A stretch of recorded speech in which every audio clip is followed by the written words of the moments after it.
Kate, a 29-year-old stylist, has fallen asleep on her couch. There are chips, chocolate and all other various snack bags around her.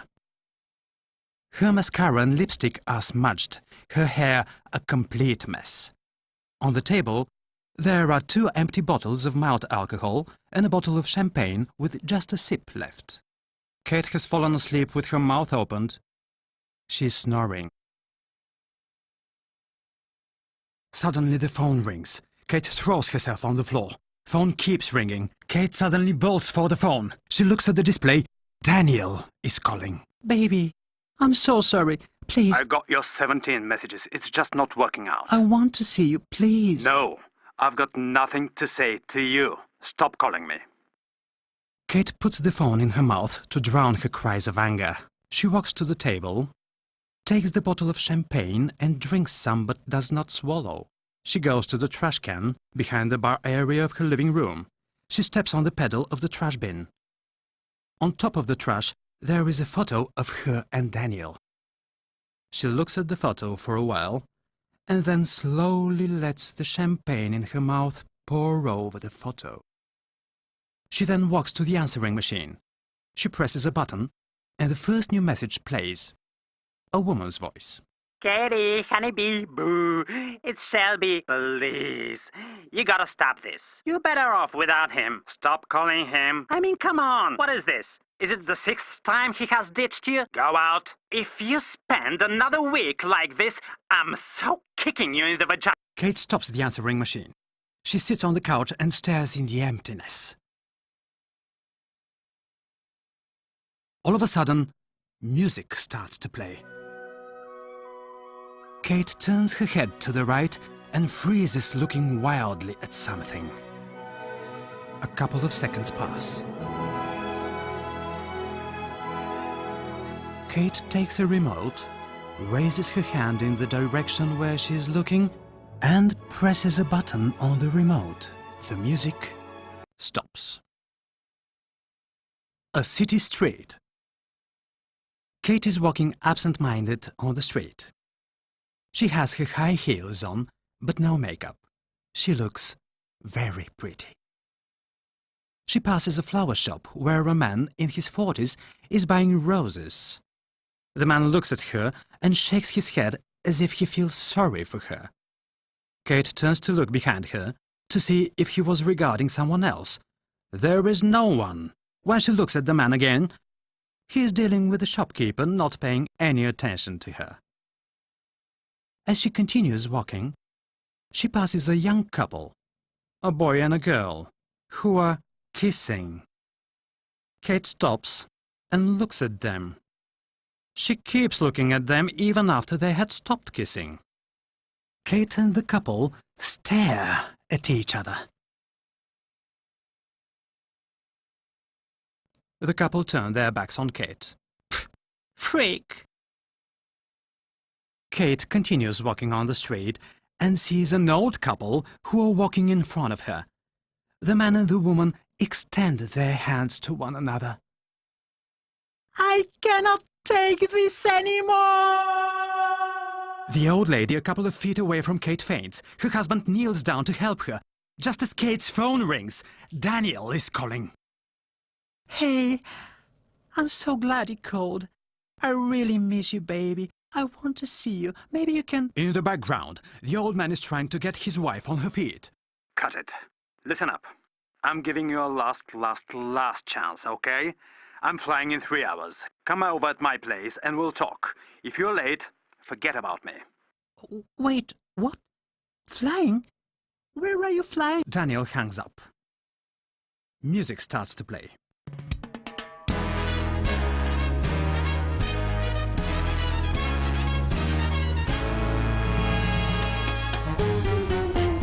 Kate starts running along the street, both hands in her handbag, looking for something. She knocks on the ground the old gentleman who is still trying to help his wife get up. While running, Kate takes a lipstick out of her purse and applies it on her lips. After that, she takes out a mascara and carefully applies it to her lashes, still running. Next, she takes out a bottle of perfume. She puts some on while running. She inhales it, she coughs and nearly pukes. She gets to a street where 2 sets of grooved tram rails are embedded in the pavement. She looks both ways. She spots a cab on the other side of the street and yelling taxi, she starts crossing the street. Alas, her high heel gets stuck in one of the rail's grooves.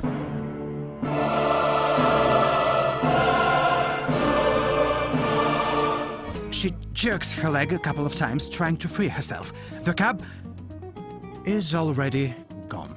Music continues to play. She opens her bag, takes out her cell, Shelby. She hits the cancel button. The music stops. Kate jerks her leg several more times, trying to free her high heel. It won't budge. She kneels down and puts her finger in the groove. The heel has gone all the way to the bottom. She tries to pull it out. Doesn't work. Kate slips out of her shoe and pulls it with both hands. Doesn't work. She takes a nail file out of her bag. She starts rasping the rail. That goes on for a while. She checks her progress and sees she has bent the nail file. She throws it away. In the distance, a tram is coming her way. She sees the tram, gets up and takes a couple of steps forward, arms and legs widespread, asking the driver to stop. The tram slows down and comes to a complete stop 2 feet before hitting her. Kate is met by her own reflection in the windshield of the tram.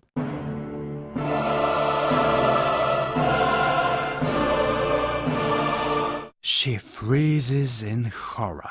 Her putting on makeup while running has not turned out good. She has lipstick all around her mouth, like a clown. She has mascara on her cheekbones and around her eyes. Her hair is a mess from all the running. Kate turns around, goes to the stuck shoe where she has left her handbag, gets her bag and comes back to the windshield. Without taking her eyes off her reflection, she takes a packet of wet wipes out of her bag. She wipes away the lipstick and mascara very slowly. She looks so calm that it is scary. She starts to apply her lipstick again. The tram driver rings his bell. Kate stops and tilts her head. She continues to apply lipstick. The driver rings the bell again. In a burst of anger, Kate slams her hand on the windshield and as quickly regains her calmness. She puts the lipstick back in the bag. The tram's front door opens and the driver, a man the same age as Kate, gets out. Lady, are you okay? Kate looks at the driver while her hands are in the bag, searching for something. She takes out her mascara and turns her head back towards her reflection. She starts applying mascara.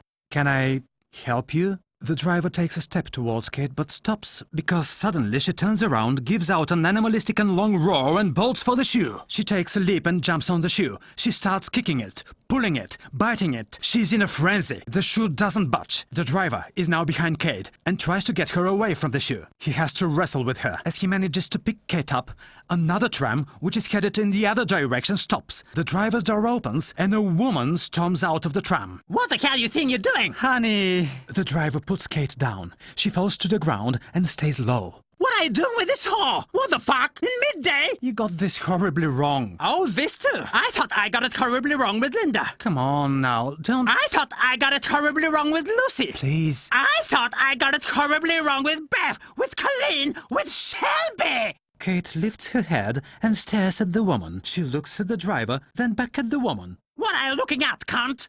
I know, Shelby.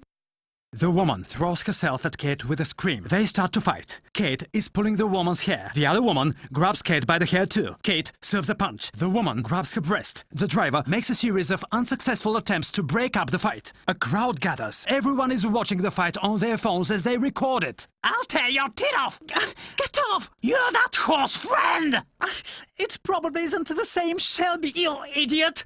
Let go! The driver goes back inside the tram. Kate slams her knee in the woman's stomach. The fight gets so intense that it is no longer possible to see who's got who. The driver comes out of the tram with a fire extinguisher. He sprays the two women with the extinguisher until they stop fighting. What the hell, dumbass? Kate takes a pepper spray out of her bag and sprays the driver's eyes. Fuck! Fuck yourself, dick! The woman gets into her tram and drives away. The driver goes into his tram, covering his eyes in pain. Kate is covered in foam. She looks like shit. There is madness in her eyes. She looks around the crowd, her eyes set upon the shoe, which is still stuck in the grooved rail. She takes the bottle of perfume out of her bag. She approaches the shoe as if she is ambushing it. A twisted smile appears on Kate's face. She kneels next to the shoe. In one movement, she breaks the perfume bottle's neck, slamming it in the concrete. She pours the liquid onto the shoe. She takes a lighter out of her bag and sets the shoe on fire. A cab pulls over next to Kate. The window opens and someone throws a suitcase on the ground next to Kate. The suitcase opens on impact and its contents spill all over Kate. It is her stuff. Time's up. Sorry, Dolly. You have fun. Don't call me. The cab drives away. Kate has long gone overboard. She stares at her stuff all around her. She turns towards the burning shoe and stares at it, curled up, hugging her legs with her arms. A voice behind Kate. Ma'am, please stand up. Kate turns around, but before she can see the policeman, something else catches her attention. A sign on a store across the street. Cinderella Shoe Shop. Kate looks at the burning shoe. She looks at her naked foot. She looks at the sign again. She looks at the policeman. Her right eye twitches. She's biting her lower lip. She gives out a death cry, takes the officer's gun, pushes him, and aims for the shoe. The crowd starts screaming and everybody runs away. Kate is standing in front of the shoe, getting ready to fire at it. The policeman tackles Kate. On the next day, Kate is having a nap. In jail. She has no shoes on. Sun is coming through the barred windows.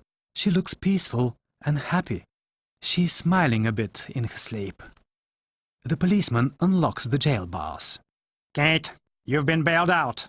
Kate turns towards the wall and settles herself to resume sleeping. 5 more minutes. You're kidding, right? Moments later, Kate exits the police station and is met by the driver, who is holding a box in his hands. She still has no shoes on. You bailed me out? The driver hands Kate the box. She opens it and finds a brand new pair of the shoes she had destroyed the previous day.